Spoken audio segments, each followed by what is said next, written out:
I know what you want. You only marry for money. Stop talking nonsense. It's obvious, isn't it? You, a poor single mom like you, that's why you're sticking around even after your husband passed away. You're such a bother. Every day, Emma, who's 35 years old like me, throws these mean comments at me. My dad died when I was young, and I grew up with just my mom. She kept working even after she got married again, so we weren't super poor. But we weren't rich either. But my mom was always happy, and she worked hard for me, so I never really felt alone. I planned to work after high school, but my mom had been saving up for my college.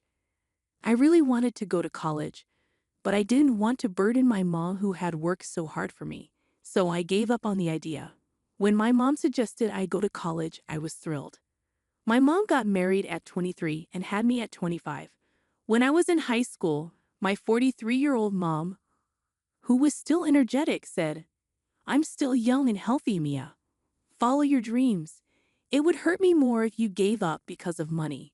Her words touched me deeply, and I got a part-time job to help with tuition. Because of that, I graduated college without any student loans. After finishing college, I joined a big trading company. I worked really hard every day because I wanted to make life easier for my mom. Within 5 years, I got promoted to administrative assistant and got a raise. I took my mom on trips and bought her the massage chair she wanted. 2 years later, I was chosen to be an executive assistant because of my good work. I started dating Ethan, the president's son, and we eventually got married. When I told my mom, she was so happy she cried tears of joy. But our happiness didn't last long. Just 2 years into our marriage, my husband suddenly passed away. He collapsed at work, clutching his chest, and despite rushing him to the hospital, he couldn't be saved. I had said goodbye to him that morning, never imagining it would be the last time. I was in such shock that I couldn't even speak. Losing a husband was unimaginable, and I couldn't help but think of Benjamin, the president who had lost his only son. He looked so alone and devastated, just like me. Even after getting married, I kept working as the executive assistant, spending a lot of time with the president, who was clearly heartbroken. But amidst the grief, one person didn't seem affected at all: Emma. Living together after my marriage, I quickly noticed her indifferent attitude. Emma wasn't actually related to my husband by blood. His real mom passed away when he was young, and his dad remarried when he started school. One day, Emma made a tasteless joke about inheriting everything if something happened to my husband. I was taken aback and reminded her of the inappropriate timing. Emma denied any ulterior motives, but her words left a bitter taste. It was evident she had her eyes on my husband's wealth, despite her protestations of love and loss. Emma seemed to believe I'd leave immediately after my husband's passing, but I stayed. Benjamin appeared strong at work, but I could see he was overexerting himself. I couldn't fathom handing over our home to someone like Emma. Plus, even though it had only been 2 years, our house held cherished memories of my husband. I wanted to linger in those memories for a while longer. Emotions aren't easily let go. The time I spent with him was precious. He once mentioned that Emma felt more like a roommate than a mother to him. She was frequently out, sometimes not returning until late when Benjamin was away on business. But my husband didn't want to burden Benjamin, who was already busy with work, so he kept his concerns to himself. Surprisingly, Emma acted very differently when Benjamin was around. It was like there were two sides to her personality. When Benjamin left for work, Emma would bid him farewell with a smile. "Take care of Ethan for me," Benjamin would say. Emma would respond warmly, assuring him that Ethan was precious to her too, and that she trusted Benjamin to take care of him. Once Benjamin was gone, Emma's demeanor changed. Her smile faded, and she would make plans to go out with friends or to the movies. When I questioned her plans, she would brush it off, reminding me not to trouble Benjamin unnecessarily, as he was working hard for us. "If you say anything, he'll worry and won't be able to focus on work. Just study quietly at home every day, all right?" Got it. That became our routine, but Benjamin didn't seem too bothered once he got used to it. In fact, he preferred not being the center of attention. As a child, he saw Emma as more of his dad's wife than his own mother. Benjamin always appreciated Emma's presence when he was young, allowing his dad to focus on work. The company Benjamin now managed was a legacy from his step-grandfather, and he showed a natural talent for running it. Under his leadership, the company flourished, managing 5 businesses with annual revenues in the hundreds of millions. With such responsibilities, Benjamin was always incredibly busy. My husband used to tell me that Benjamin hardly had time to relax at home as a child. Seeing him exhausted from work every day, my husband didn't want to add unnecessary stress. He never mentioned Emma because he felt content and didn't want to bother Benjamin.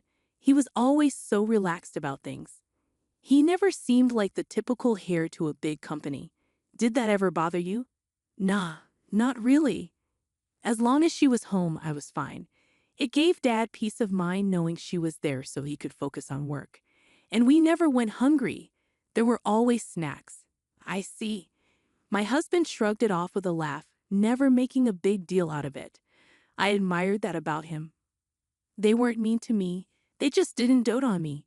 Sure, Emma would throw some snide comments my way from time to time, but I brushed it off as typical mother-in-law banter.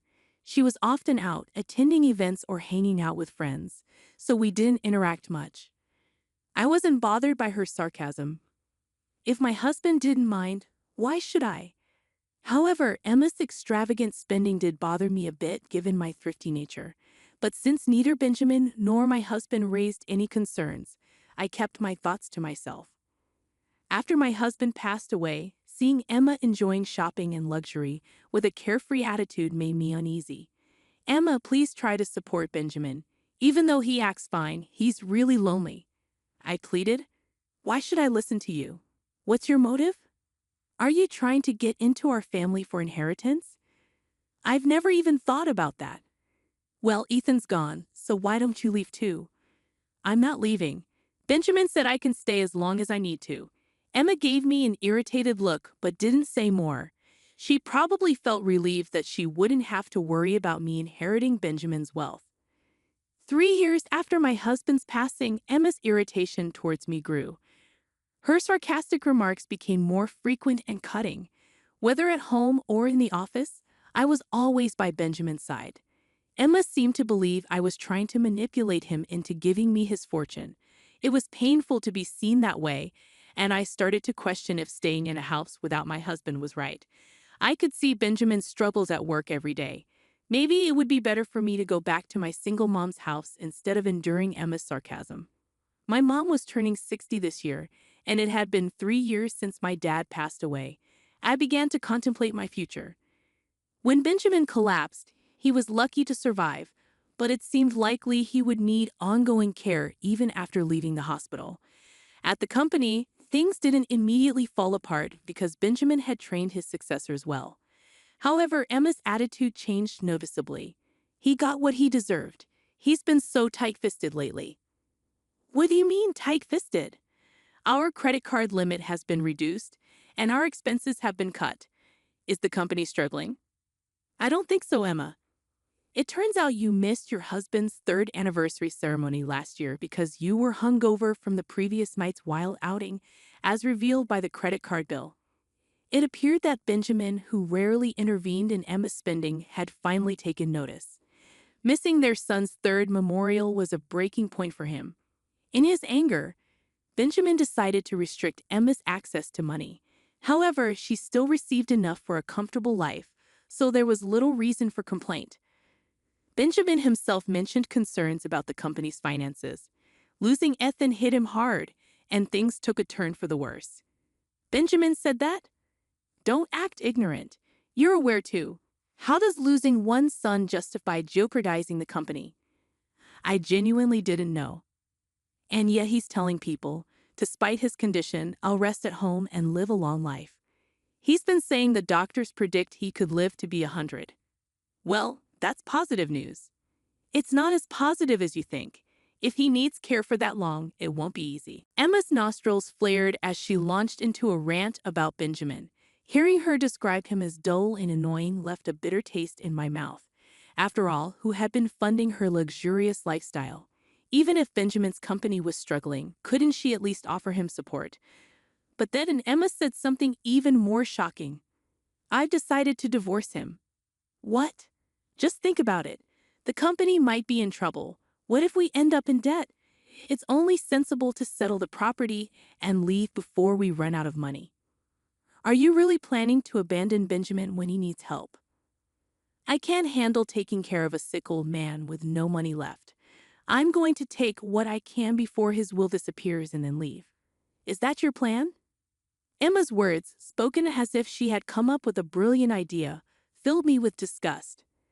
However, just a week after that conversation, Benjamin's health took a sudden turn for the worse, and he passed away unexpectedly.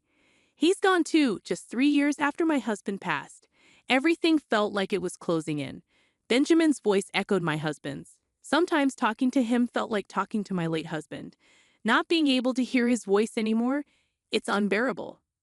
Oh dear, he's passed away. What about his assets? His company hasn't collapsed yet. Maybe he died before taking on debt for my sake. This means all remaining assets are mine. You sound pleased despite Benjamin's recent passing. Caught on to that, did you? Too bad for you, though. You won't be inheriting anything. I would have preferred Benjamin to be alive over any inheritance. Don't act noble now. You're just putting on a show to impress everyone, aren't you? Even if you asked, there wouldn't be a cent for you. Despite Benjamin's death, all Emma cared about was money. How could she be so heartless? It saddened me even more to think about Benjamin's plight. So, you won't be attending the funeral. What? Are strangers not allowed? Understood. 2 days later, Benjamin's funeral took place quietly, in accordance with his wishes for a simple service without the grandeur of a company event. Afterward, I noticed several missed calls from Emma, but I chose not to return them. Despite her persistent attempts to reach me, I remained silent. Then, unexpectedly, Emma appeared at my workplace one day. I finally found you? Why haven't you been answering my calls? She demanded. Emma, what do you need? I replied cautiously. Why are you avoiding me? I was told to leave the funeral home. You should have been the one excluded. I called you numerous times that day. What's going on? She pressed. Well, you're no longer considered part of my family, I explained. What? Emma exclaimed. You mentioned that strangers weren't allowed at the funeral, so we decided to have a family-only service, and since you're now a stranger to us, I politely requested that you not attend. You're the one who's the stranger here, Emma retorted. No, actually, it's you who's the stranger, I clarified. What do you mean? Emma questioned. When Benjamin became ill and was expected to be bedridden, Emma served him with divorce papers. She assumed that because Benjamin was hospitalized, he had left this world without finalizing the divorce.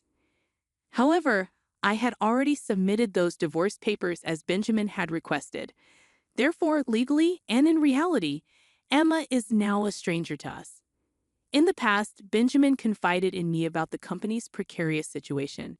He feared potential debt and realized they couldn't sustain their current lifestyle. He suggested downsizing to a more modest life for just the two of them. He hoped Emma would support him through this, allowing them to stay together. However, Emma's response was cold and indifferent. Perhaps it's best to separate before debt becomes a burden, she said. 1 month after this conversation, Benjamin collapsed. Despite waking up, he knew his health was deteriorating. He confided in Emma, explaining that he might have to relinquish control of the company and rely on her for care. As expected, Emma suggested a divorce, likely aiming to secure assets before any debt accumulated. However, Benjamin had already made plans. He had donated most of his personal assets and appointed new leaders for his companies, leaving little for Emma. When he informed her of this, Emma was shocked. So, I won't receive anything? Well, technically, there's not much left. I did leave a few $100s in savings, Benjamin admitted. A few $100s.